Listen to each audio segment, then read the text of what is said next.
नमस्कार दोस्तों, आज हम बात करेंगे बैंक प्राइवेटाइजेशन बिल के बारे में। और मैं आपको बता दूं कि यहाँ पर जो बैंक यूनियंस हैं उनके द्वारा 2 दिन का स्ट्राइक बुलाया गया है। जितने भी पब्लिक सेक्टर बैंक्स हैं उनके अंदर जो यूनियंस होते हैं उन्होंने 2 दिन का, आज और कल, ये आप देख सकते हो, bank strike, unions demand withdrawal of bills to privatise public bank. तो यहाँ पर कौन से बिल की चर्चा हो रही है, सरकार बिल में क्या चेंजेस लाने वाली है जिसकी वजह से जो ये हड़ताल है वो देखने को मिल रहा है, वो सब कुछ मैं आपको बताऊंगा। चलिए आगे बढ़ते हैं, लेकिन उसके पहले अगर आप यूपीएससी या फिर किसी भी एग्जाम की तैयारी कर रहे हैं तो आप हमारे ऐप को डाउनलोड कर सकते हैं या फिर study.com विजिट कर सकते हैं, वहाँ से सारी जानकारी आपको मिल जाएगी। इसके अलावा अगर आप एमसीक्यूज अटेम्प्ट करना चाहते हैं तो मेरे इंस्टा पेज पर जा सकते हैं, वहाँ पर आपको स्टोरीज में सभी एमसीक्यूज मिल जाएंगे। चलिए देखते हैं एग्जैक्टली यहाँ पर हो क्या रहा है, हम इसकी चर्चा क्यों कर रहे हैं। देखिए, बताया जा रहा है कि जो सर्विसेज हैं स्टेट बैंक ऑफ इंडिया में, पंजाब नेशनल बैंक में और भी कई सारे जो लेंडर्स हैं, बैंक्स हैं, वहां पर इंपैक्ट होगा आज और कल। मतलब कि थर्सडे और फ्राइडे आपको ये पूरा स्ट्राइक देखने को मिलेगा।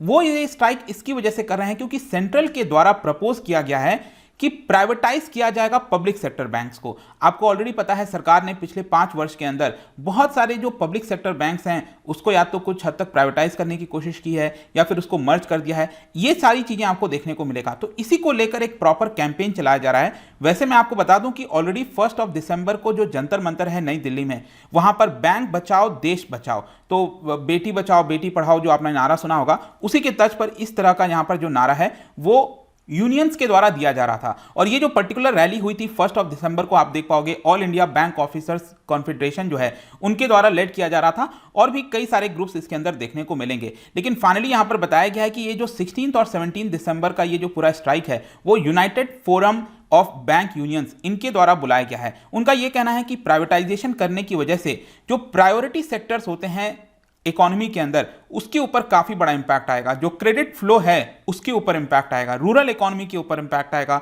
और इसकी वजह से सरकार को प्राइवेटाइज नहीं करना चाहिए। जहां तक इस पूरे अगर हम बात करें बैंक स्ट्राइक में तो कौन कौन पार्टिसिपेट कर रहा है मैं उसके अंदर डिटेल में नहीं जाऊंगा, लेकिन आप चाहो तो यहां पर जो अलग अलग ऑर्गेनाइजेशन है उनके नाम आप देख सकते हैं। और यहां पर जो state bank of India, basically क्या हुआ था कि सबसे पहले स्टेट बैंक ऑफ इंडिया ने यहां पर अनाउंस किया था कुछ, और उसके बाद और भी कई सारे बैंक जैसे कि Punjab national bank, central bank of India, जो आरबीएल बैंक हो गया, इन्होंने ये कहा है कि हम अपनी तरफ से सारे अरेंजमेंट करने की कोशिश कर रहे हैं ताकि जो बैंक के ब्रांचेस हैं, ऑफिसेज हैं, वो नॉर्मल फंक्शन कर सकें।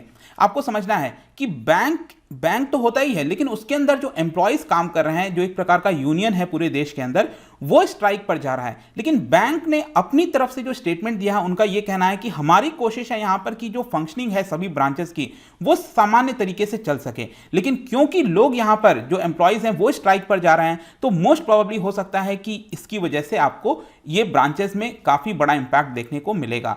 अब क्वेश्चन ये आ रहा है कि ये पूरा स्ट्राइक क्यों देखने को मिल रहा है। आपको याद होगा इसी साल जो बजट आया था 2021-22 का, उसमें फाइनेंस मिनिस्टर निर्मला सीतारमण जी ने अनाउंस किया था ये पूरा प्लान प्राइवेटाइज करने का। और प्राइवेटाइजेशन का एक मकसद ये भी था कि जो सरकार का टारगेट है डिसइन्वेस्टमेंट का, मतलब कि जो सरकारी कंपनीज हैं उसको बेचकर करीब 1.7 लाख करोड़ ये जुटाना, तो उसके लिए जाहिर सी बात है कि सरकार को अपना जो हिस्सा है, शेयर है, उसको बेचना पड़ेगा। और इसको बेचने के लिए, प्राइवेटाइजेशन की तरफ बढ़ने के लिए सरकार अभी रिसेंटली बोली है कि हम एक बिल लेकर आएंगे। इस बिल का नाम आप देख सकते हो, यह है बैंकिंग लॉज अमेंडमेंट बिल 2021। अब क्वेश्चन ये आएगा कि सरकार को अगर अपना हिस्सा बेचना था तो बेच देती, तो यहां पर इस बिल की क्यों आवश्यकता पड़ी जिसको लेकर ये जो यूनियंस है उनके द्वारा स्ट्राइक किया जा रहा है। बेसिकली अगर आप देखोगे ना तो 1970 में एक एक्ट आया था, banking companies acquisition and transfer of undertakings. आपको पता है नेशनलाइजेशन जो हुआ था बैंक्स का, उसके बाद यहां पर ये वाला एक्ट आया था। इस एक्ट के अंदर यह बोला गया कि सरकार को मैंडेटरी तौर पर 51% स्टेक अपने पास रखना पड़ेगा। जो पब्लिक सेक्टर बैंक्स होते हैं उसके अंदर ऑल टाइम सरकार अपना हिस्सा 51% से नीचे नहीं कर सकती। तो जाहिर सी बात है 51% से नीचे नहीं करेगी तब तक तो वो पब्लिक सेक्टर बैंक ही हुई। लेकिन अब सरकार का प्लान यह है कि हमें इसको प्राइवेटाइजेशन की तरफ जाना है और इसी की वजह से ये जो बिल लाया गया है, मतलब अभी लाया नहीं गया है लेकिन ऐसा चल रहा है मामला कि सरकार इसको इस विंटर सेशन में शायद ला सकती है। तो ये जो बिल लाने की बात कही जा रही है, इसके तहत सरकार क्या करेगी, इस एक्ट के अंदर अमेंडमेंट कर देगी, बदलाव कर देगी और यह कह देगी कि सरकार का जो मिनिमम शेयर होल्डिंग रिक्वायरमेंट है वो 51% से ना रहकर उसको घटाकर 26% कर दिया जाएगा। और इस तरह से सरकार का प्लान है कि हम प्राइवेटाइजेशन की तरफ बढ़ेंगे और बैंक जो बैंकर्स हैं उनका कहना है कि नहीं, सरकार को ये जो बिल है उसको हटा देना चाहिए, विड्रॉ कर देना चाहिए। इनफैक्ट जो बैंक यूनियंस हैं वो तो ये कह रहे थे कि अगर सरकार हमें प्रॉमिस कर देती है कि अभी के लिए सरकार ये वाला बिल लेकर नहीं आएगी, उसको डेफर कर देगी, तो हम स्ट्राइक नहीं करेंगे। लेकिन यहां पर सरकार ने ऐसा कोई एश्योरेंस नहीं दिया, इसी की वजह से आपको स्ट्राइक देखने को मिलेगा। इंडियन बैंक्स का यह कहना है कि यहां पर वो ऑलरेडी जो एनपीए की समस्या है, non performing asset, bad asset, उससे वो अभी जूझ रहे हैं। ऑलरेडी पिछले कुछ समय से आप देख रहे होंगे कि यहां पर कुछ रिकवरी देखने को मिली है, लेकिन अभी भी वो उस पूरे मामले से जूझ रहे हैं। लेकिन प्राइवेटाइजेशन की स्टेप की वजह से क्या होगा कि यहां पर जो कंसर्न सिटीजन्स हैं वो अपना पैसा हो सकता है विड्रॉ कर लें, क्योंकि ज्यादातर कई हमारे देश में जो सिटीजन्स हैं उनको अपना पैसा पब्लिक सेक्टर बैंक के अंदर सेफ लगता है, क्योंकि उनको लगता है कि ये सरकार की बैंक है, तो एक प्रकार से जब भी अगर कोई प्रॉब्लम में आता है बैंक, तो वहां से उनको आसानी से पैसा मिल जाएगा। तो ये सारी चीजों की वजह से हो सकता है कि ये जो सरकार स्टेप ले रही है वहां पर लोग अपना पैसा विड्रॉ करने लग जाएं। ये सारे यहां पर तथ्य दिए जा रहे हैं बैंक यूनियंस के द्वारा। इसके अलावा इनफैक्ट यहां पर उनके द्वारा कई सारे आंकड़े दिए गए हैं कि प्राइवेटाइजेशन की वजह से बैंक के अंदर जो जॉब लॉसेज है वो बड़ी मात्रा में देखने को मिल रही है। जैसे कि यहां पर आप देख सकते हो all India bank officers confederation, या फिर यहां पर जो privatisation of public sector bank, ये सभी इनके द्वारा बोला जा रहा है कि इसकी वजह से जो ऑलरेडी सरकार ने पिछले 4-5 वर्षों में कदम लिए हैं, इसकी वजह से ऑलरेडी जॉब लॉसेस देखने को मिला है। ब्रांच जो है उसमें कमी आई है देश के अंदर। फाइनेंशियल इंक्लूजन की वजह से इंक्लूजन के बजाय यहां पर एक्सक्लूजन देखने को मिलेगा। जैसे कि आंकड़ा भी दिया गया, आप देख सकते हो यहां पर बोला जा रहा है कि पब्लिक सेक्टर बैंक्स पहले 27 हुआ करते थे, अब ये कितने हो गए हैं, सिर्फ 12 हो गए हैं पब्लिक सेक्टर बैंक, क्योंकि सरकार ने मर्ज कर दिया था। और इसकी वजह से क्या हुआ कि जो टोटल एम्प्लॉय की स्ट्रेंथ है, आप देखिए 2017 में ये टोटल एम्प्लॉय की स्ट्रेंथ थी 8.57 लाख, लेकिन सरकार ने जब इसको मर्ज किया 2019 में, आपको याद होगा, उसके बाद से अब देखिए मार्च 2021 में जो एम्प्लॉयज की संख्या है वो कितनी हो गई है, 7.7 लाख। तो यही उनके द्वारा कहा जा रहा है कि प्राइवेटाइजेशन की वजह से जो जॉब लॉसेज हैं वो हमें देखने को मिलता है। इनफैक्ट ब्रांचेस के अंदर डिक्लाइन आप देख सकते हो, 3300 से ज्यादा जो ब्रांचेस हैं वो बंद हो गए हैं पिछले 3-4 वर्षों के अंदर। और इसका मेन कारण यह है कि जब आप प्राइवेटाइजेशन की तरफ बढ़ोगे तो वो लोग हमेशा प्रॉफिट मोटिव को देखेंगे। यहां पर जो एफ्लुएंट सेक्शन ऑफ पॉपुलेशन है, जो अमीर लोग हैं, अर्बन एरियाज हैं, उन्हीं के ऊपर फोकस करते हैं, क्योंकि प्राइवेटाइजेशन की वजह से जो कंपनीज हैं वो तो चाहेंगी कि उनको ज्यादा से ज्यादा मुनाफा हो, तो वो लोग एफ्लुएंट सेक्शन के ऊपर ध्यान देते हैं, और जो वीकर सेक्शन है रूरल एरियाज के अंदर वो उससे हट जाता है, फाइनेंशियल एक्सक्लूजन हो जाता है, ऐसा बैंक यूनियन का कहना है। इसके अलावा यहां पर यह भी बताया गया है कि अगर आप पूरे देश के अंदर जो कमर्शियल बैंक डिपॉजिट है उसका 65% हिस्सा सिर्फ पब्लिक सेक्टर बैंक में देखने को मिलेगा। जो इंडिविजुअल बैंक डिपॉजिट है करीब 70% आपको पब्लिक सेक्टर बैंक में देखने को मिलेगी।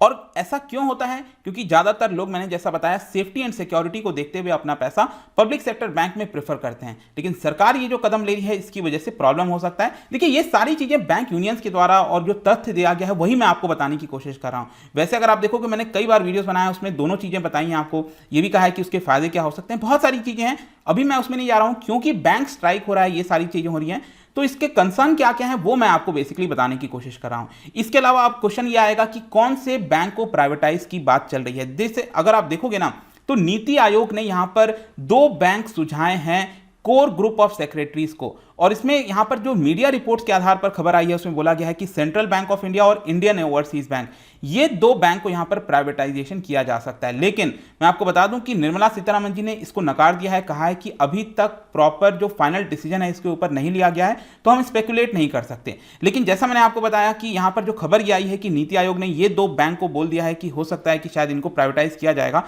तो इसमें प्रोसेस होता है। जैसे कि सबसे पहले नीति आयोग यहां पर रिकमेंडेशन भेज रही है कोर ग्रुप को, ठीक है, कोर ग्रुप को यहां पर लीड किया जा रहा है कैबिनेट सेक्रेटरी के द्वारा। वहां से जो डिसीजन है वो आपका ट्रांसफर किया जाएगा यहां पर ऑल्टरनेटिव मैकेनिज्म, जो कि लीड किया जा रहा है फाइनेंस मिनिस्टर के द्वारा, और वहां पर जो फाइनल डिसीजन लिया जाएगा फिर जाकर कैबिनेट में आएगा और कैबिनेट आखिरी फैसला लेगी कि किसमें प्राइवेटाइजेशन करना है।